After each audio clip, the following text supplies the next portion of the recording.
Hey guys, welcome back to another video of Stories of Heart Demon. Today we are going to start one of the most common series in YouTube related to Naruto. What if series is?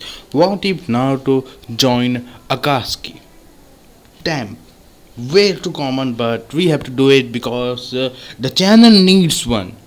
And this one is a really odd one out there because there has many stuff happen in this story that are not commonly happen in many fanfics. So obviously this is a fanfiction in which you, me, and the author will see what will happen if Naruto join Akatsuki.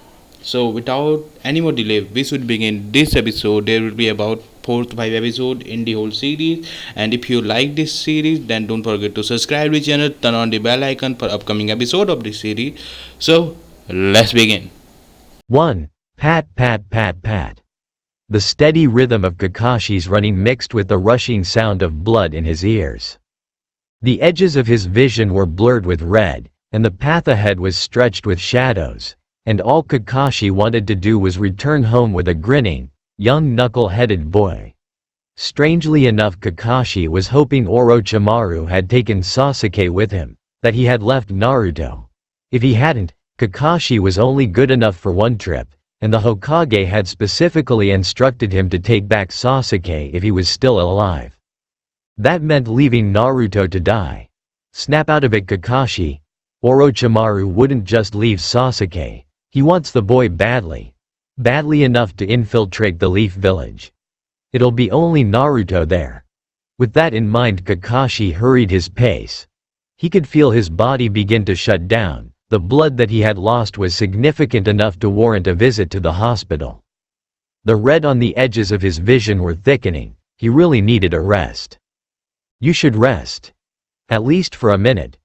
Pakun spoke from ahead, slowing down and casting a worried glance Kakashi's way. I can't. Naruto could be dying out there. Kakashi managed to grunt out, regretting the lost breath almost instantly. Pakun didn't hesitate to follow the indirect order. He continued to follow the scent trail left by Naruto. He too was praying that there would be only the knuckle-headed ninja. The moon hung heavy in the sky, as full and large as a dinner platter. The night was beautiful, crickets faintly chirping in the distance.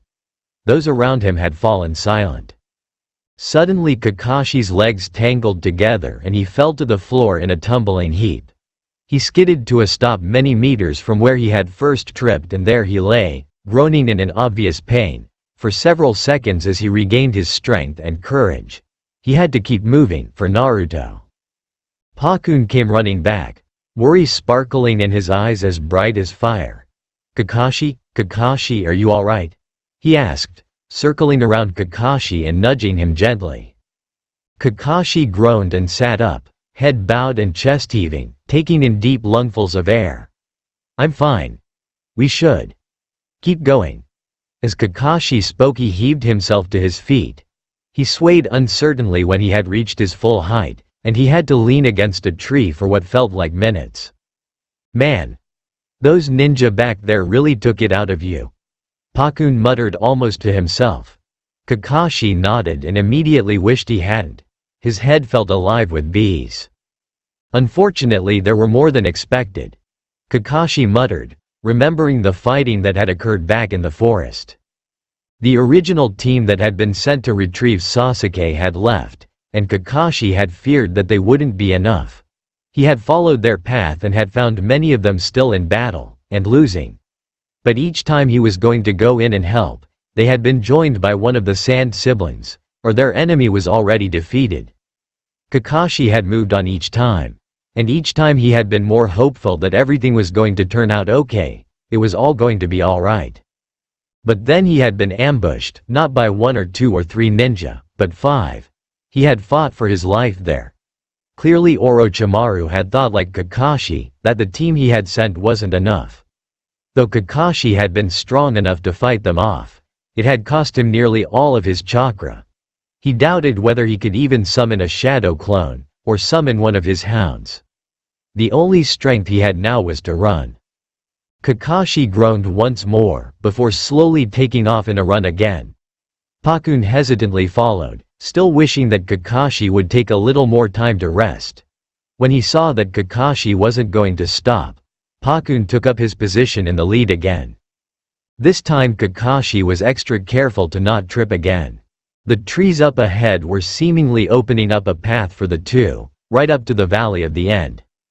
There, a still body lying in the water, the current swirling around it with the purpose of carrying it off.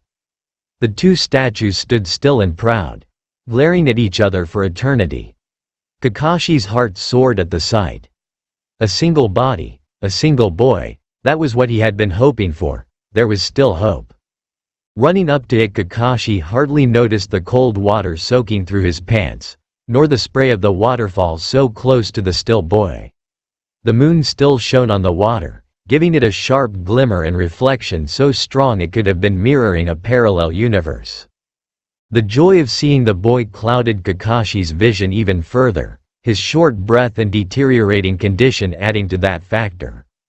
Only when he nearly tripped over the boy did he notice that the mop of hair wasn't bright blonde, it was black. Sasuke. Oh no! Kakashi felt his knees buckle, his legs give way. He fell down, hitting the water and soaking everything up to his nose. His shoulders shook, his sobs muffled in the fabric covering his lower face. He felt defeated, utterly defeated. Kakashi.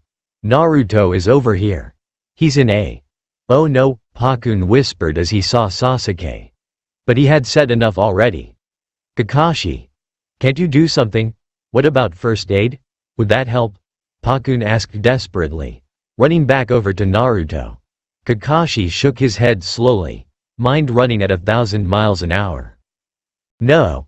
They're dying and quickly. First aid would only give them minutes at best and there's no one close enough to get to them that quickly. Kakashi explained. Isn't there some jutsu? Pakun asked again. He meant well, Kakashi knew that, but Pakun should be able to see the situation as it was. I don't have the chakra. Kakashi whispered in a voice so low Pakun had to strain to hear it. He then realized the situation that they were in, and he decided to fall silent. This was something that Kakashi had to decide on his own. Kakashi gulped loudly as he stared at Sasuke. It was all he could do. This was a one-way trip. Choose between saving a boy you'd trained and found yourself caring for and worrying over, or a boy who tried to kill the previous and who you'd only save because ordered to do so. Could I? No shadow clones have my energy. I barely have enough to keep myself going. Carrying even one is going to be challenging. I'm stuck. Kakashi thought, a rising sense of doom and dread welling up in his throat. Tears pricked at his eyes like sharp little needles, and Kakashi bowed his head before Sasuke's prone body. He needed to make a decision, now. I'm just a solitaire, just a pawn. I have to do as ordered. The enemy seems to need Sasuke. To survive we need to take that away from them. Kakashi thought miserably. Orochimaru wants Sasuke, badly. That's reason enough to choose Sasuke. But Naruto is a Jinchuriki. He's powerful, more so than Sasuke. But if I leave Sasuke here and Orochimaru finds him, Orochimaru wouldn't take Naruto if he found him. Naruto is good, too good for Orochimaru to bend to his will. But he would take Sasuke, because he's already been marked and is easier to bend. And if Naruto dies, so does the nine-tailed beast. If Sasuke dies, there goes the last of the Uchiha. It was becoming clearer to Kakashi what was the right, the better path to follow. It was heartbreaking, and it was turning Kakashi's insides inside out. He felt pitiful then, truly pitiful. Even though they were both his teammates, and even though Kakashi had seen himself in Sasuke, Kakashi didn't want this. He didn't want this decision because he knew what he was going to do, and he didn't want to do it. Naruto deserved life. Naruto deserved to live and know what life felt like. He deserved to know that he had changed another person's life.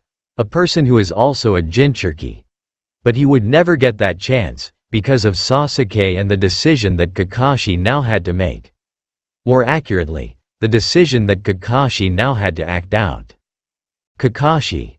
What are we going to do?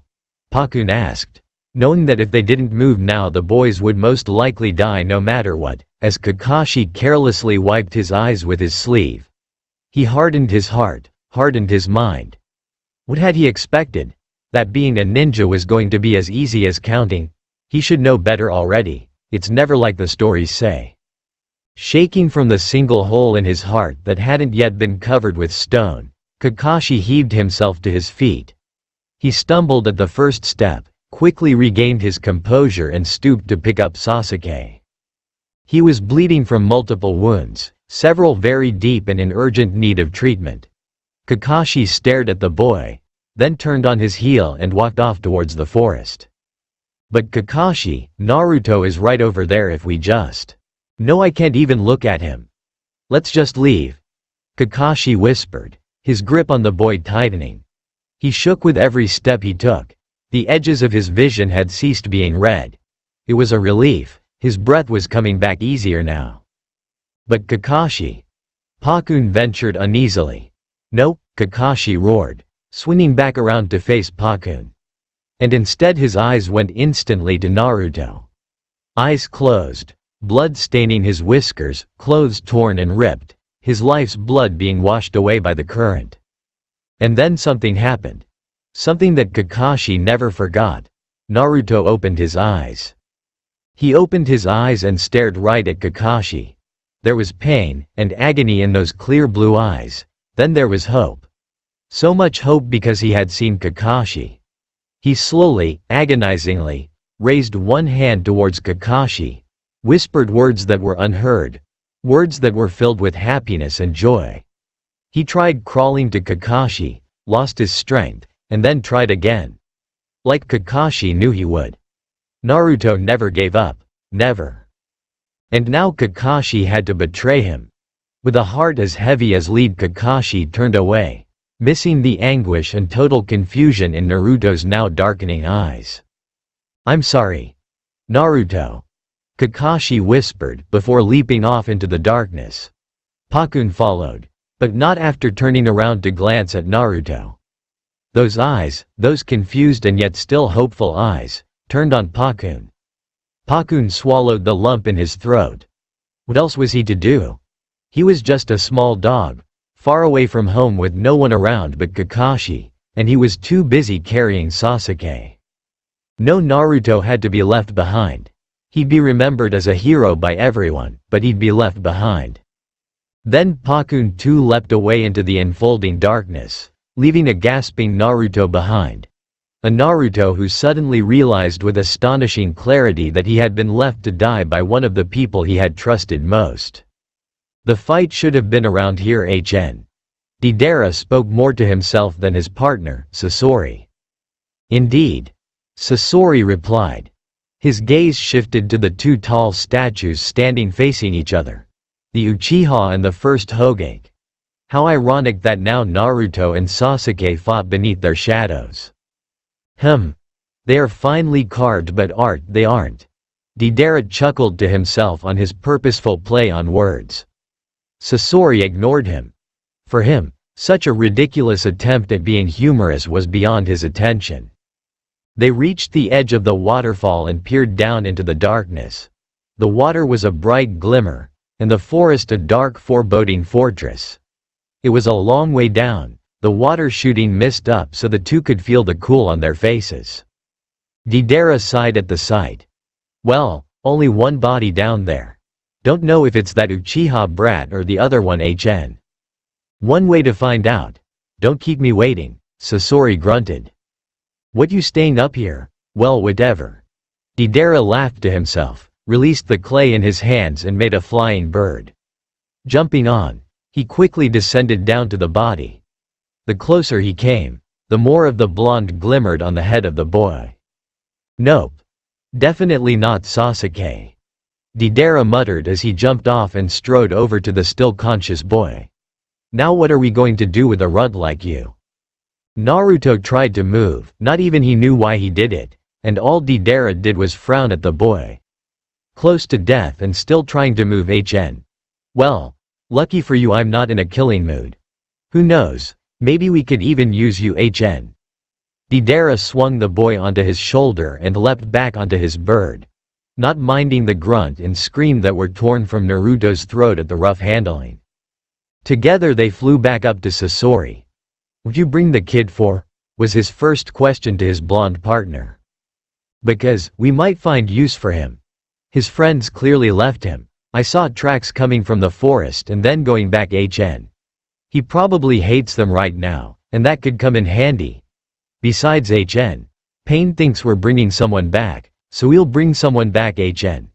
And if we let him die, we lose our plan," Deidara explained, quickly thinking on the spot. Sasori seemed to take it after a moment of looking at the silently protesting boy. "What will we tell him? He'll die when we take the beast from him. We can't keep that hidden if we use him and make him one of us," Sasori questioned. Deidara shrugged, carelessly hurting Naruto further. "Why keep it from him HN? We have our ways to bring him back." Sasori stared at his partner with clear, intelligent eyes. He was clearly thinking things through. Then, without a sound, Sasori turned back the way they had come. "At least you didn't keep me waiting," he muttered just loud enough for Deidara to hear. "I never would, my man, never would." Deidara waved off Sasori, letting his bird snap out of existence and carrying Naruto on his shoulder. The last thing Naruto saw before he blacked out was the receding statues, and the path for the leaf slowly fading away. For Naruto, that was the most symbolic thing in his life. 3 years later, yeah, it's not like I can actually change that. You know, it's just something that I do. Art is an explosion. An explosion, I tell you. Art is a fleeting moment of beauty before it explodes and is gone forever. Would you shut up about your sharks? It's getting boring. Art is everlasting, beauty that is captured and preserved forever. Your ridiculous notion that art is something explosive is just that. Ridiculous. No, I'd love to hear about Kisame-san's sharks. I find them as fascinating as toys and masks and everything else. Does anyone have anything to eat? I'm getting hungry. Would you shut up, Tobi? This doesn't concern you? Naruto smiled as he walked into the common room. It wasn't every day that the Akatsuki were all together as they were, minus Pain of course. Even Karasu had managed to join everyone from her secret activities in the north. The noise and constant arguing now made sense to Naruto. He remembered well when it had been something irritating and annoying. Now it seemed it was just life. Everyone argued. That was how they showed they cared. They were battle-hardened murderous ninja. They weren't exactly going to write a love poem about their feelings. Deidara and Sasori were arguing over art, as usual, and Deidara was thrusting his hands into his clay and making small creatures, then exploding them in Sasori's face. Sasori's tail was twitching to and fro while he tried to keep calm. Zetsu was talking to no one, only muttering about how hungry he was and occasionally staring at Karasu, who was cooking silently in the kitchen. Itachi and Kisame had been talking, Kisame boasting about some recent jutsu that he'd performed that had involved his sharks. Obviously Itachi had grown tired of Kisame's boasts and had told him to curb his tongue. At that, Tobi had jumped in claiming he loved sharks and hearing about them. Tobi was always trying to get on everyone's good side. Kakazu and Hidan were silently arguing in the corner, a rarity for the both of them, with Conan lurking close by in case things got out of hand. Yep. It was just an ordinary day in the hideout. In fact, it was a day of celebration, the reason why everyone had gathered. Karasu was whipping up a storm in the kitchen, and by the smells that wafted from the oven it was nearly finished. "Hey Naruto, come over here a minute will you?" Karasu waved Naruto over. He wove around the bright red couch and glass coffee table, the long dining table that sat 15 people, into the kitchen that was divided by a long island bench. Zetsu had found himself a seat there and was staring right at Karasu. "What is it?" Naruto asked gruffly. Since he had been picked up 3 years ago his voice had certainly changed, and so had his attitude. No longer was he loud and annoying, with a squeaky voice to match. He was calm, cool and contained. His voice had finally broken, giving him a gruff deep sound. He liked it. Set the table, Karasu told him, stirring at the large tub that held batter for some concoction. What? Why me? Naruto objected instantly. Because, Hidan and Kakazu are about to tear each other's throats out. Tobi is hiding from Kisame and Itachi is glaring at him with his eyes. Deidara and Sasori are exploding art everywhere. Konan is babysitting Hidan and Kakazu and Zetsu is so hungry he'd eat the plates. Do you have a problem with that? Karasu snapped, bright blue eyes flashing a storm. Sometimes Karasu was known as the sweet Akatsuki. It was at moments like these that Naruto found it hard to believe that name had stuck. Alright. I'll go set the table, Naruto muttered, beginning to slam open dark cupboards' doors to find the large white plates that could feed an entire village. Don't slam things around, Karasu snapped without turning around from her steaming pans. Naruto muttered an apology and went about his work, carefully. Halfway through the work he looked around at his new home. Memories still lurked in his mind. Memories that he knew he'd be keeping for a long time. He remembered the leaf, remembered training with Kakashi and meeting all those new exciting people. He remembered Gaara and fighting him, and the old Toad Man, the Hokage and finding the new Hokage. Everything came and went in his mind. The triumphs, the failures, the hard work. And of course being left behind to die. He had seen Kakashi see him, had seen him turn away and run off. Not even Pakun had bothered to help him. Naruto had been lying there, knowing death was closing in, when Deidara had found him. At the time Naruto had been horrified, thinking that he would never turn to their side. But a few good months with them had changed all that. Now, this was his home. The cavern was as big as 10 houses placed on top of each other, the lights that hung down needing a cord that was at least 50 meters long.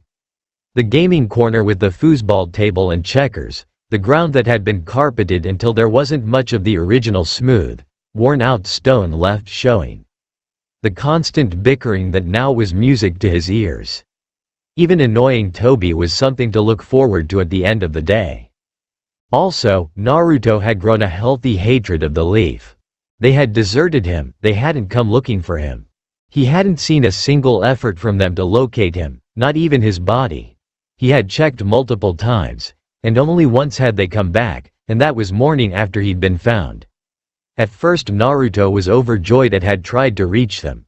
But Kakazu had held him back. Kakazu, Hidan, Deidara and Sasori had been assigned to take him back. If it had been Itachi, Naruto would have suspected some foul play, as his eyes might have made him see things that weren't real. Instead, Naruto had seen Pakun and Kakashi walk to where Naruto had been dying, look around, and then walk straight back into the forest. See that, kid? They don't even care. They could be looking for you, looking down the river, but no, they're just leaving you to rot.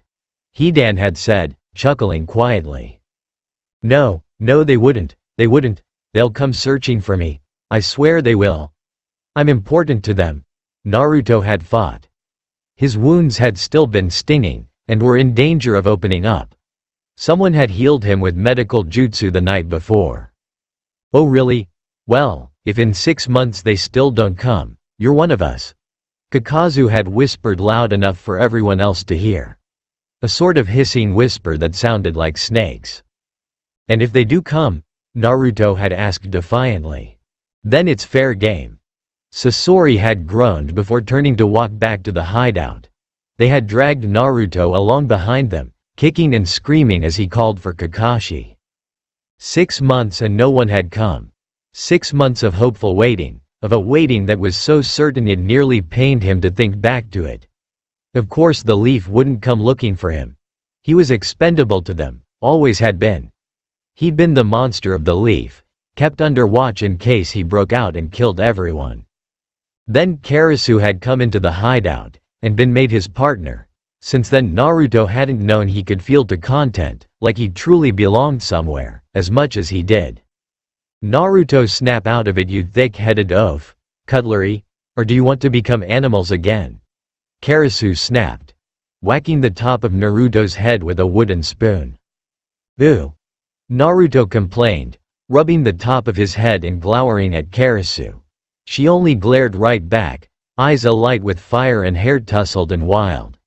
She really was beautiful when she chose to be. In fact, she beautiful even if she tried to avoid being so. Her temper was the only problem Naruto could see. It could make even the mountains quiver. "If you don't get to setting this place up in the next 10 seconds, then I'm going to make sure that your life will be a living hell. Now get to it." Karasu yelled the last part, yanking off her shoe and throwing it at Naruto. "Shadow clone jutsu," Naruto yelled, performing the hand sign. Instantly 10 clouds of smoke came up around them, and perfect clones appeared. They all ran for the cutlery drawer, grabbed their knives and forks, and ran back to the table, setting it all up. The original Naruto smirked and crossed his arms gloatingly over his chest. "What do you think about that? I think you're a lazy sod," Karasu snapped, her favorite type of speech, before throwing her other at Naruto. He dodged quickly, laughing as it hit one of the clones and made him vanish in a loud cloud of smog. Laughing, Naruto righted himself and walked smugly to his seat. "And I think you're just making us wait for food now, because you are mad at me." "What? But food?" Zetsu groaned slowly, sliding off his seat and making his way to his dining chair. Karasu rolled her eyes and dished out the food she had prepared onto serving platters, sliding them down the long table. No one had noticed. Everyone was still arguing, though some stomachs had been rumbling loudly for some time. "If no one comes to get this food right now, I shall personally see to it that you all burn," Karasu screamed at them, sinking herself into her seat and staring at everyone with a look that could kill. Instantly the cavernous room was silent, all eyes turning towards the table. Suddenly they all began to run, tripping over everyone else in their way so they could throw themselves into the chairs closest to their favorite food. Deidara came to a chair before Kisame, who flashed his teeth and sat next to Deidara. Sasori threw Hidan off a chair that he had claimed long ago, much to Hidan's shouting and cursing, which was cut off by Karasu, and so on. Finally, when the dust had settled, and everyone was staring at the food waiting for Karasu's permission to eat, did Karasu give a haughty nod. Once again chaos erupted around the table, but this time it was a chaos that was nice. Everyone reaching to grab food, piling their plates high, and laughing at the smallest of things. Smiling, Naruto leaned back in his chair. Oh yes, this was definitely better than the Leaf had ever been. At the Leaf Village, knock knock. "Come in," Tsunade yelled at the closed door. She was in a particularly grouchy mood that day, on the finest of days. The sun was shining, the birds twittering in their nests high above the ground. The village was bustling with life and energy, stores were open for longer, especially the ramen store, and bad news hadn't been heard for a long time. On other days this would be a marvelous occasion celebrated with sake. Today all Tsunade felt like doing was visit the graveyard and pay homage to her brother and a friend who she had lost. Kakashi came in slowly, hesitantly, as if fearing what he would see inside. His one eye still held a tinge of red, as if he had been rubbing it repeatedly for a few hours. His hair was mussed, probably hadn't brushed it since he'd crawled out of bed, and he was running his hand through it repeatedly. "Ah, Kakashi. I was expecting you here today. What can I do for you?" Tsunade asked. She too didn't look her finest, with dark bags hanging under her eyes and hair that had been clumsily tied into pigtails, tufts of it still to pass underneath the hairbands. "Milady, I am not here for the reasons you may think." Kakashi managed to push out his mouth. His words were as heavy as lead on the air, and as thick to get out. The burden he felt was obviously tremendous. "No? Well, is it important?" Tsunade asked, entwining her hands together in front of her mouth. She would not have Kakashi see her lips tremble. "It's about the Akatsuki." "Oh, not today, Kakashi," Tsunade thundered, throwing herself back in her chair. Her eyes narrowed down to tiny slits, and their weight rested fully on the dismal Kakashi. Isn't today enough of a bad omen without the news of these blasted Akatsuki? And that with the added protection needed for the Lord Case Cage I cannot manage all of this at once. Unfortunately, no, Tsunade was close to wailing. Her secretary had quit after the village had been told of Naruto's death, along with the little pig. Tsunade couldn't even remember their names. Shizuke? Shinule? Something like that. Hokage. May I remind you of your duty? Yes, today is a sad day, but for the good of our village and our land you must hear this. Kakashi loudly and sternly halted Tsunade's irrational, unbalanced thinking. Tsunade was taken aback. She reeled in her seat, eyes fastened on Kakashi, taking in deep breaths through her nose and exhaling through her mouth. Finally, after what seemed like an eternity, she had pulled herself together enough to have considered listening to the news on the Akatsuki. An organization that had been apparently growing more and more vibrant since Naruto's death. "Alright. Go on," Tsunade whispered. "Alright. There are rumors that ninja in black cloaks with red clouds have been roaming the countryside. Some have even been spotted outside the Sand Village and the Leaf Village. Their activity has increased enormously these last couple of months. These are just the latest reports," Kakashi informed Tsunade, throwing a large pile of papers on Tsunade's heavy desk. Every single one of those papers was a filed report on an Akatsuki sighting. "Thank you, Kakashi," Tsunade groaned, rubbing her temple. Papers irritated her, and she fired nearly every secretary that came her way for being incompetent. If only Shizume had stuck around. "Thank you, Hokage." Kakashi attempted to take his leave. He was feeling the need to visit someone for the day. However, the Hokage had other plans. "You never really told me what happened back there, at the Valley of the End." The Hokage's voice was soft, delicate. It was as if she was afraid if she spoke too loud, the words would leave her. Kakashi's retreating form stopped short of the door, hand outstretched to grasp the handle.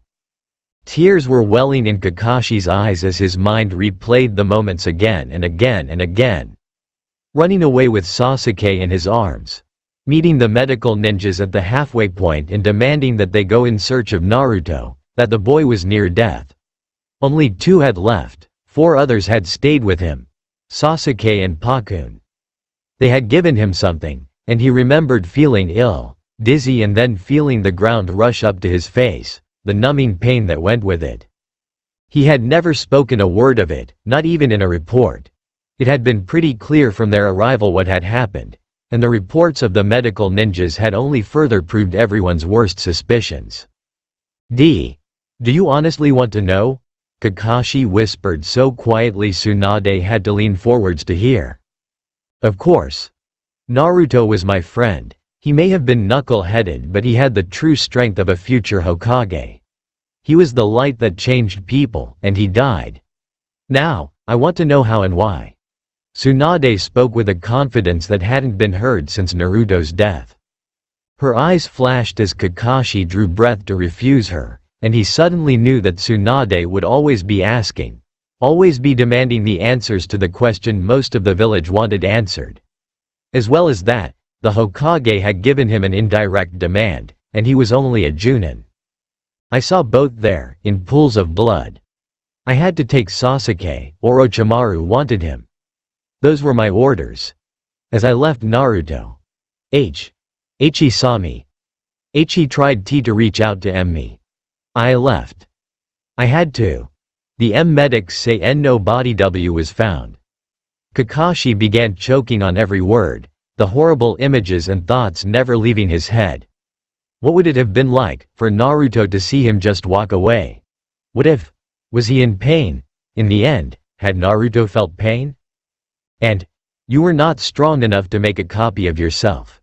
If you had, none of you would have made it," Tsunade whispered, piecing together the last, missing puzzle. Kakashi said nothing, only opened the door and rushed outside. The door clanged shut. Tsunade sat there, the papers all over her desk, hands clasped in front of her face with hollow eyes, rings under her eyes. She sighed heavily, her mind weighed down just as Kakashi's was. Beside her she saw some sake, and quickly threw it down her throat. It was strong, and she savored the burning taste. It was time for some more. More, she screamed at the closed door of her new secretary. A young man whose name Tsunade didn't care to remember. She'd only fire him soon anyway. Sakura was walking aimlessly through the village.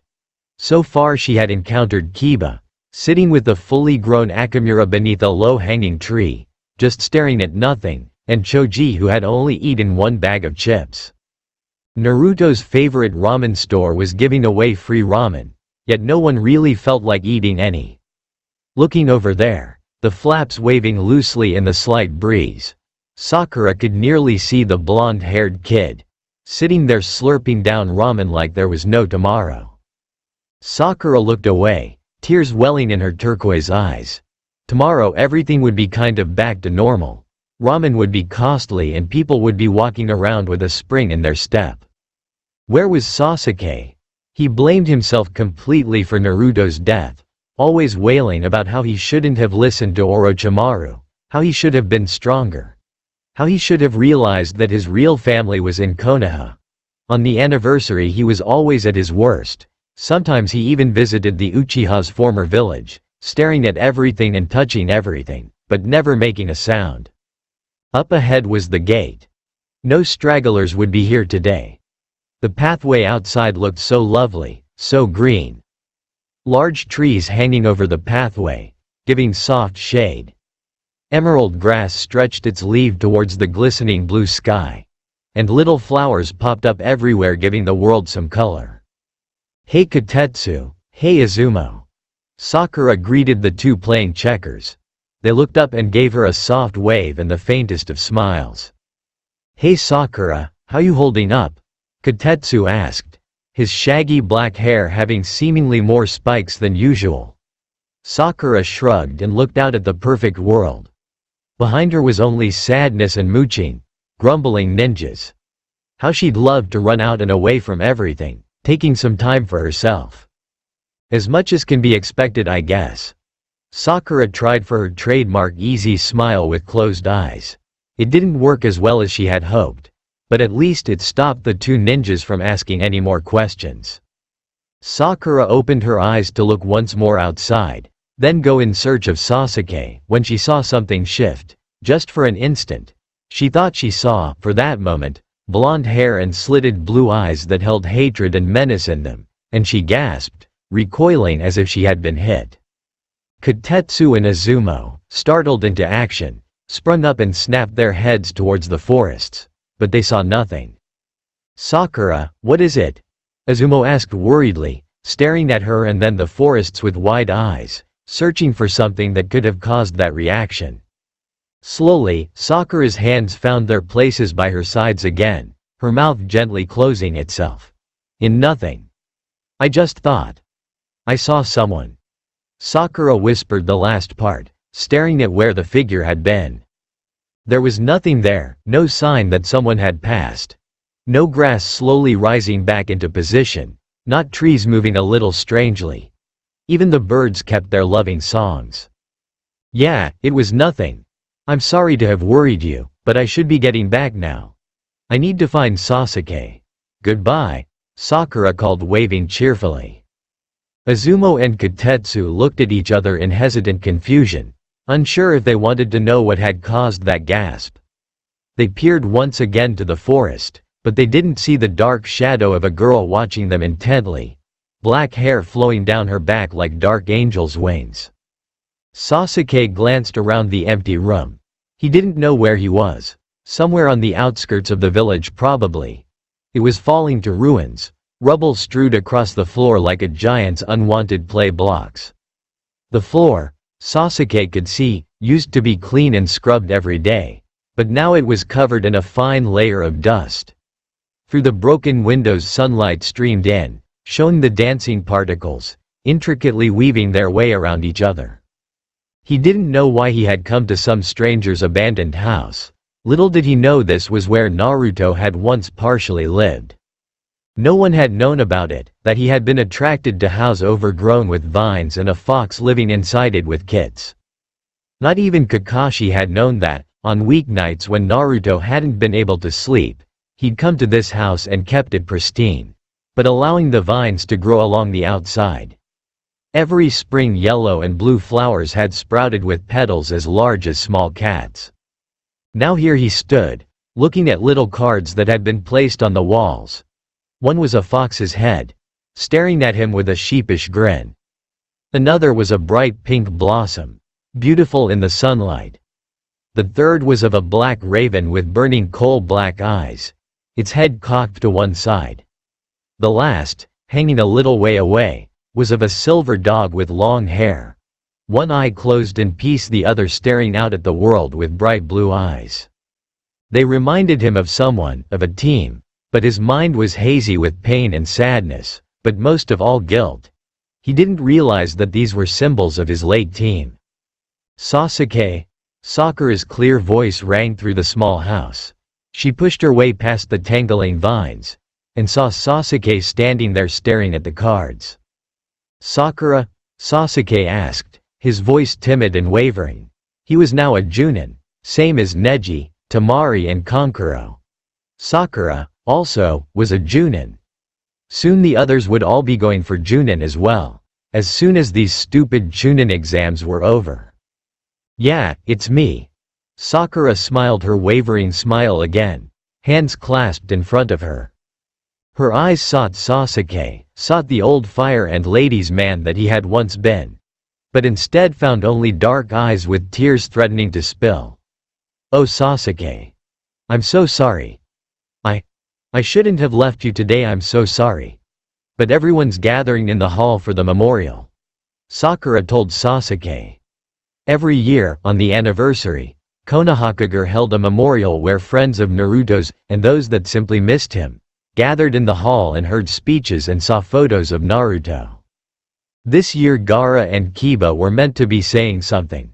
Sasuke, Sakura and Kakashi were always seated in the first row. Tissues were provided. I don't think I can go, Sakura. I mean, it's Naruto, I know. But I'm the reason he's dead. Sasuke groaned, holding his head in his hands. No, it's not. No one blames you, we all blame Orochimaru. That little snake. Why, if he hadn't set his sights on you and forced you into doing what you did, manipulated you with sweet talk, nothing would have happened. Now come on. Don't talk nonsense, it's Naruto's memorial. We were a team. We had to go. Sakura spoke with such confidence and heat it actually startled Sasuke a little. He hadn't heard Sakura speak like that since 3 years ago. I was weak, Sakura. It's all because of me. If I had been strong, Orochimaru wouldn't have gotten his claws in me. And I wouldn't have fallen for his stupid parlor tricks. Sasuke fired back after he had regained his breath and mind. Orochimaru is a skilled ninja. He's one of the 3 legends or whatever they're called. Not even Kakashi could beat him, how do you expect to? Sakura cried out. Their voices had reached the level of yelling. I didn't need to beat him, just be strong enough to not be subdued and hypnotized, Sasuke screamed, hands balling into fists beside him. And you two need to shut up. The memorial for Naruto is beginning and you two aren't there. His teammates. Pull it together. Kakashi yelled from the window just as Sakura opened her mouth to reply. The two swung their heads around in shock, and saw their mentor and teacher parting the vines with his head, pollen coating his silvery fine hair. The two burst out into fits of giggles, staring at their mentor as he looked at them, eyes half-lidded in his desperation to sneeze. Eyes no, fu why Gus. Kakashi groaned, rubbing his nose so harshly the pollen dropped off onto his shoulders. He gave a gigantic sneeze and sighed in relief. Oh, it's not, I'm sorry Kakashi. It's easy for those who haven't got hay fever to laugh at those who do. Sakura said amidst her giggles. Sasuke still hadn't stopped and begun angrily wiping his eyes, causing them to grow red. Kakashi smiled lazily at his team, glad that they were happy and laughing on this day. Then he saw the fox, flower, raven and dog and sighed. Do you realize where we might be standing? Kakashi asked everyone. They stopped their giggles with little coughs and gasps for breath, Sasuke standing up to his full height once more and smoothing back his slick black hair. He was wearing the same clothing he would have worn if he had walked with Orochimaru, without the purple bowtie on his back. A katana hung loosely on his hip. In an abandoned house, Sakura questioned, her previous rage and anger having been dissipated by the laughter. Look at the pictures. Everyone turned to look at them. Sakura instantly knew what they were, but Sasuke needed a little more explaining. One fox, Naruto had the fox inside of him, one cherry blossom, one raven with black eyes and one silver dog. I knew Naruto had a house on the outskirts of town. I just didn't know where. He kept it hidden from everyone. Kakashi explained. It was suddenly silent, quieter than before Sakura had arrived. The birds had stopped their songs, the breeze had stopped shifting fallen leaves and the bees had finished gathering the pollen. We should turn it around, Sakura suggested. Everyone looked to Sasuke. They didn't know why, but it felt right that he should do it. Perhaps to still his guilt, perhaps as an apology to Naruto, but whatever the reason, Sasuke agreed with them. He slowly reached a shaking hand forward, hesitated for an instant to calm his nerves, and lifted the little card. Gently, with as much love and care as he wished he could have shown Naruto, he turned it around so the fox faced the wall. "Until the afterlife, where I hope you can forgive me," Sasuke whispered, a single tear slipping out of one eye. He believed he had cried too much in the past 3 years, yet he sometimes couldn't stop himself. "It's time to go. We're late, and Gaara and Kiba won't begin before you're there," Kakashi told them, and together they walked through the town, casting glances back at the abandoned house as they went. No one noticed the hand that reached out from the vines and turned the fox around, or the menacing blue eye with the words, "I'll never forgive you," hissed alongside it.